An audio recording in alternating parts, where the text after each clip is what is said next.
8 horas e 12 minutos de volta com o Manhã no Ar. O assunto agora é saúde, viu? A campanha nacional de multivacinação teve de ser adiada para este mês de outubro por causa da falta da vacina pentavalente. Aqui no Amazonas, um novo lote da vacina chegou no início desta semana.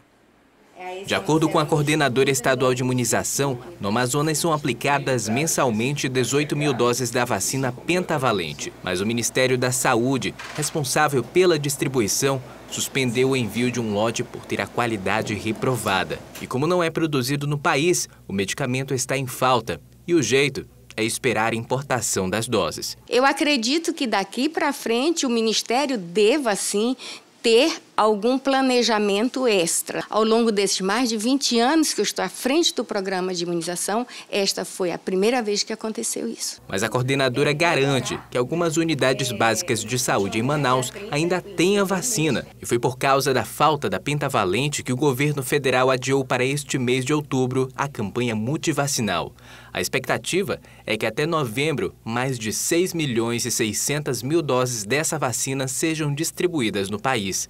Esta médica destaca que a pentavalente é importante, porque com uma só dose, a criança é imunizada de 5 doenças. Ela protege contra a difteria, contra a tétano, coqueluche, a hemófilos influenza tipo B e a hepatite B.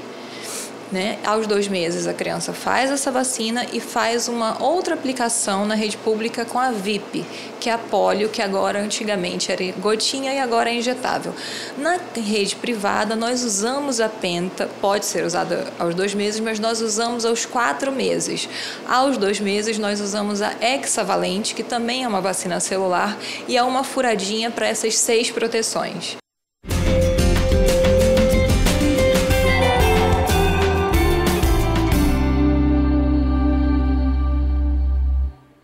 Olha, tá chovendo, mas nós estamos na época mais quente do ano, viu? Inclusive com previsão de hoje para 34 graus. E nesse período de calor, aumentam em cerca de 30% os casos de cálculo renal. Vamos acompanhar na reportagem como fazer para prevenir essa doença? Beatriz tinha 11 anos quando teve diagnóstico de cálculos renais, as famosas pedras nos rins. Bom, primeiro eu senti bastante dores, que a princípio eu pensava que era cólica. Mas não era, que era simplesmente um sintoma dos cálculos renais que se dá ao movimento deles, né? Quando eles se deslocam, e isso causa uma dor bem aguda, bem agoniante. No caso dela, não houve necessidade de cirurgia, mas precisou de medicação para expelir as pedras. Sim, medicações a base de medicamentos para dor, não é mesmo? Que bastante água em relação à alimentação, mudou bastante em relação à quantidade de sal. Os cálculos renais são materiais sólidos que se formam na concentração da urina e atingem cerca de 150 mil pessoas por ano, segundo a Sociedade Brasileira de Nefrologia. Segundo especialistas, nesta época do ano, os casos de cálculos renais chegam a aumentar até 30%. E a dica para prevenir o problema é simples: beber muita água. Tem um hábito de tomar muita água, principalmente nesse clima de Manaus aqui, que é quente? Regularmente sim.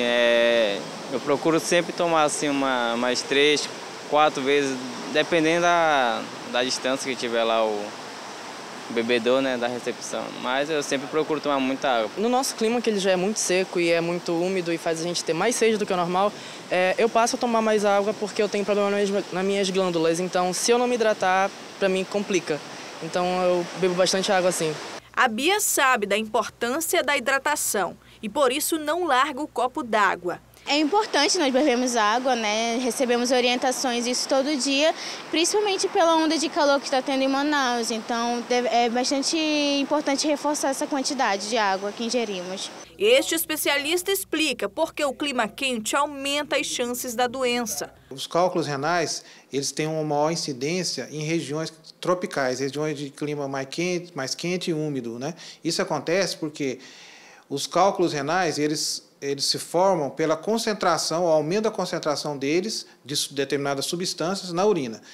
As pessoas que moram nessas regiões ou trabalham com calor, né, em ambiente muito quente, têm uma tendência a transpirar mais. E essa transpiração maior faz com que urina fique mais concentrada. Então, as substâncias que formam os cálculos renais, estando mais concentradas, vai haver uma maior formação dos cálculos no trato urinário, né? O médico também alerta em relação aos sintomas. Os cálculos renais, eles podem ser assintomáticos, então as pessoas podem não ter sintoma nenhum, mas os principais sintomas são infecções urinárias e dor, que é chamada cólica renal, ou cólica nefrética, ou cólica ureteral, que é o quadro típico do cálculo renal. Geralmente acontece quando o cálculo está descendo e obstrui a passagem da urina do rim para a bexiga. Nessas situações, então, o indivíduo vai ter uma dor, que é uma dor geralmente de forte intensidade, tipo cólica, que é aquela dor que sobe, desce, acompanhado de náusea, vômito, que inicia na região lombar do dorso e pode irradiar para o pé da barriga. E reforça a prevenção. É importante dizer que os cálculos renais são uma doença bastante prevalente, então é muito comum. E a maneira de se prevenir é ingerir bastante líquido, ter uma dieta adequada, balanceada, evitar sal, evitar gordura, evitar proteína em excesso. Essas são as principais maneiras de se prevenir a formação dos cálculos renais. Alguns cálculos específicos têm algumas medidas que podem ser tomadas de acordo com o tipo do cálculo que se tem, com o uso de medicações específicas. Sobre o tratamento, 70% dos cálculos renais são eliminados espontaneamente. Os outros 30% estão sujeitos à cirurgia. E atenção, homens! Quando o assunto é prevenção, os cuidados devem ser redobrados. Os cálculos renais, eles acometem em média 2,3 homens para cada mulher. Então é bem mais comum, né? 3 vezes, um pouco mais de 3 vezes mais nos homens do que nas mulheres. Então os homens com certeza têm que ter um cuidado um pouco maior. Agora, vamos falar de coisa boa? Vamos lá? Olá, minha gente. A campanha Outubro de Vantagens é no Alex. Tem ofertas para encher o carrinho. Confira. Outubro de Vantagens é no Alex. Aproveite! Lava roupas em pó Urca só R$ 3,49. Cup Noodle Sabores só R$ 2,59. Creme de leite Mococa só R$ 1,69. Sabonete Francis Hidrata tá barato só 79 centavos. Café do Norte preço campeão só R$ 2,99. Suco de caju Jandaia só R$ 1,65. Composto lácteo Naco Milk só R$ 4,25. Cenoura ou repolho R$ 2,79. E tem muito mais ofertas esperando você. Comercial Alex. Olha, promoção no outubro lá no Alex, viu? É bom aproveitar. Vamos seguir com a informação aqui.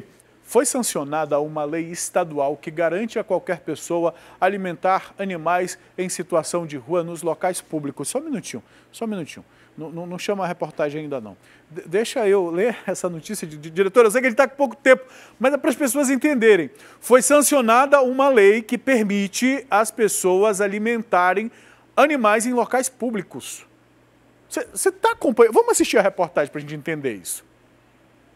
Ana Paula já chegou a ser levada a uma delegacia porque colocou água para cachorros abandonados em uma praça no centro de Manaus. E eu falei, eu não vou sair daqui enquanto os animais não beberem água. Aí eles chamaram a gestora, e aí a gestora foi lá, tentou conversar comigo, eu já estava filmando, já estava nervosa. E aí ela chamou a polícia, daí chamou a polícia veio, e foi isso que aconteceu na época, eu fiquei muito constrangida.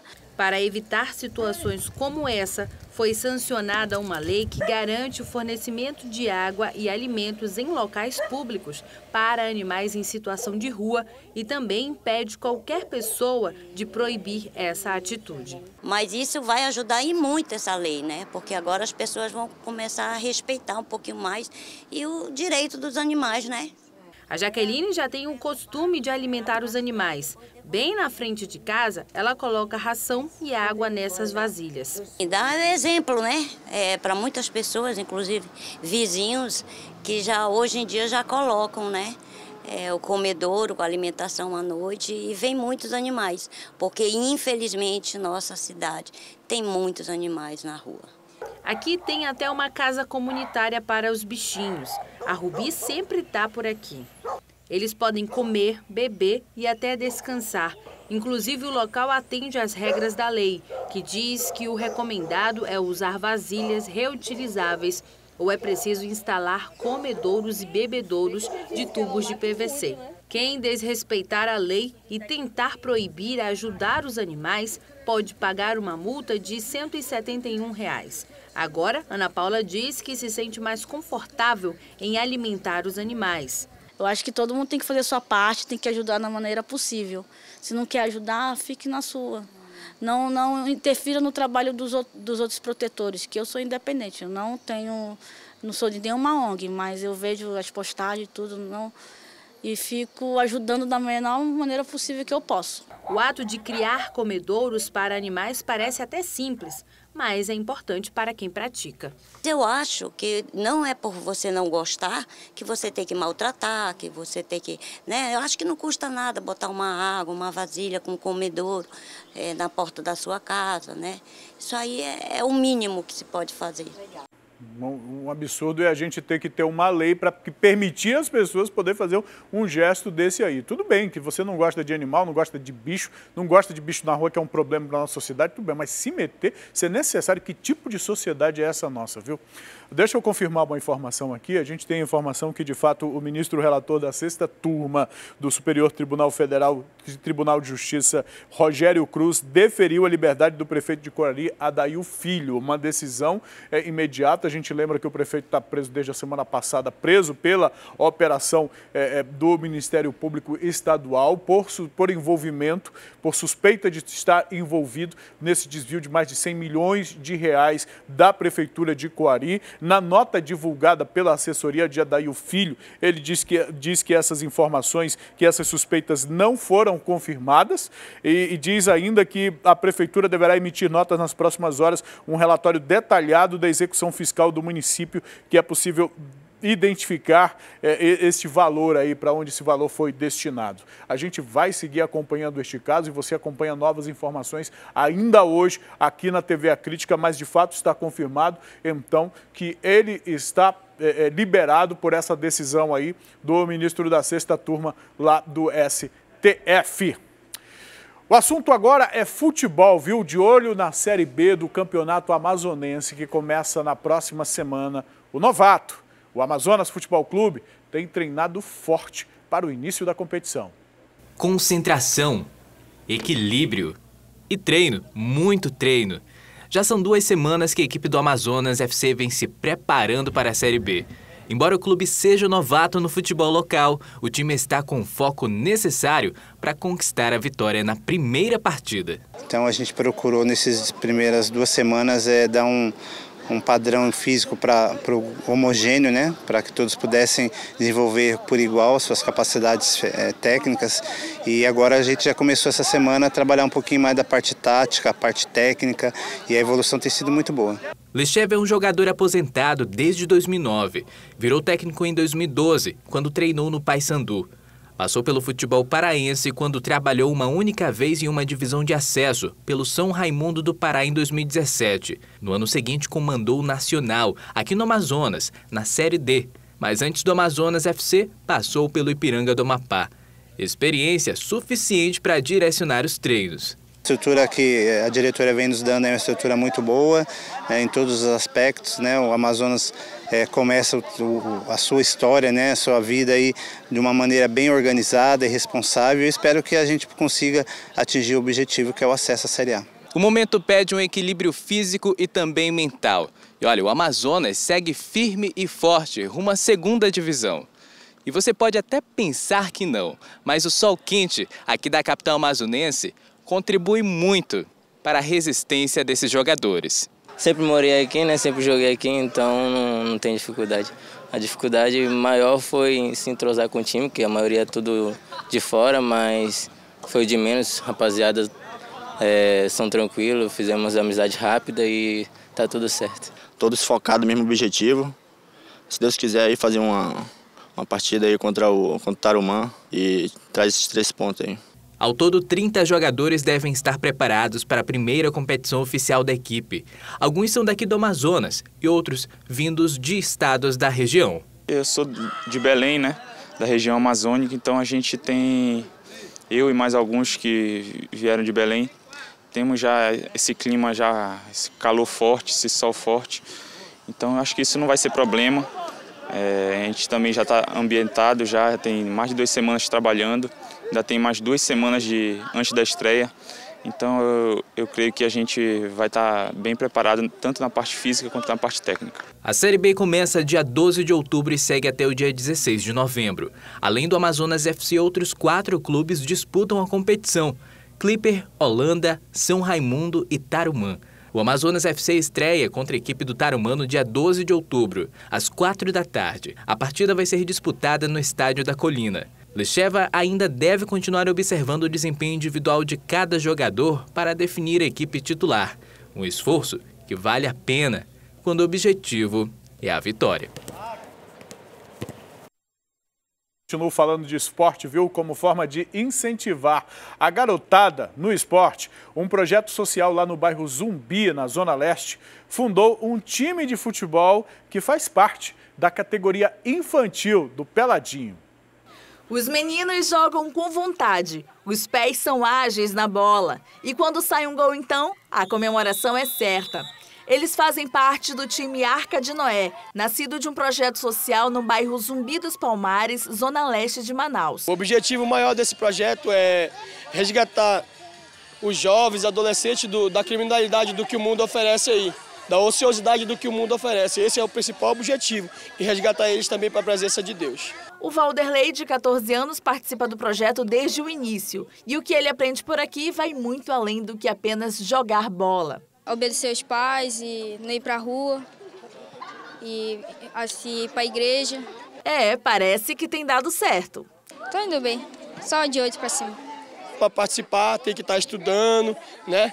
A gente sempre pede que os pais estejam acompanhando eles aqui no projeto. O que motivou o Arnei a criar o projeto tem a ver com uma própria história de vida. Quem me conhece aqui dentro da minha comunidade sabe do meu testemunho, sabe de onde Deus me tirou. Eu fico alegre e honrado em estar aqui com eles aqui, porque uma das coisas que me incentivaram a cada dia a continuar foram eles. Arnei viveu o futebol na juventude. Ele atuou nas categorias de base do Tarumã Esporte Clube e é o ex-jogador do Lobo do Norte quem treina o time. Estamos aqui todas as terças e quinta-feira treinando essa criançada aí.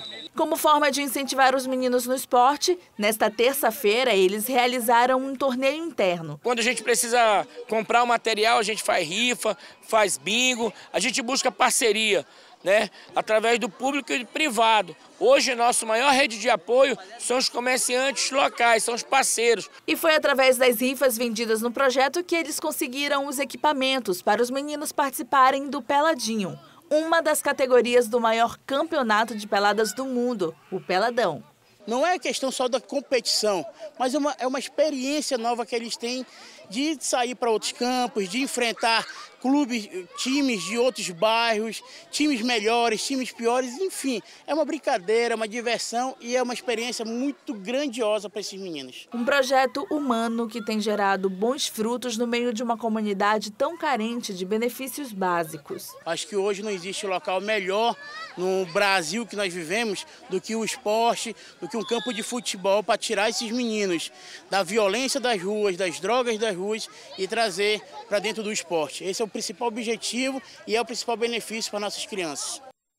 É uma iniciativa muito bonita e que a gente aguarda que receba esse tipo de apoio, porque o esporte de fato tira as crianças da ociosidade ou da suscetibilidade em relação ao crime e a outras mazelas e dá um novo incentivo. Tem que estar na escola, tem que obedecer pai e mãe, tem que ir para a igreja e está competindo também no Peladão, viu?